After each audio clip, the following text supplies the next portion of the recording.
বানিয়ে নিলাম বেগুনের কোর্মা। প্রথমে দেখো এখানে বেগুনগুলোকে আমি এরকমভাবে কেটে ধুয়ে রেখেছি। এরপর তাতে পরিমাণ মতো নুন, হলুদ, গুঁড়ো লঙ্কা, ২ চামচ বেসন দিয়ে ভালো করে মাখিয়ে নিয়েছি।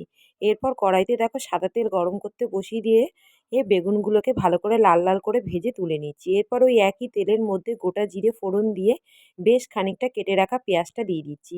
পেঁয়াজটা হালকা বাদামি রঙের হয়ে গেলে তাতে আদা বাটা, নুন, হলুদ, জিরের গুঁড়ো আর লঙ্কার গুঁড়ো দিয়ে মশলাটাকে ভালো করে কষিয়ে নেব।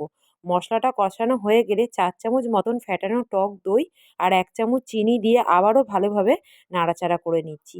এরপরে ভেজে রাখা বেগুনগুলো দিয়ে আবারও ভালো করে নেড়ে নিয়ে এখানে অল্প করে আমি জল দিয়ে দিচ্ছি। জল দিয়ে ভালো করে নেড়ে নিচ্ছি। এরপরে ভালোভাবে ফুটে উঠলে ওপর থেকে গরম মশলা আর ঘি দিয়ে নামিয়ে নিলেই রেডি হয়ে যাবে আমাদের বেগুনের কোর্মা। এই বেগুনের কোর্মা রুটি, পরোটা কিংবা ভাতের সঙ্গে খেতে ভালো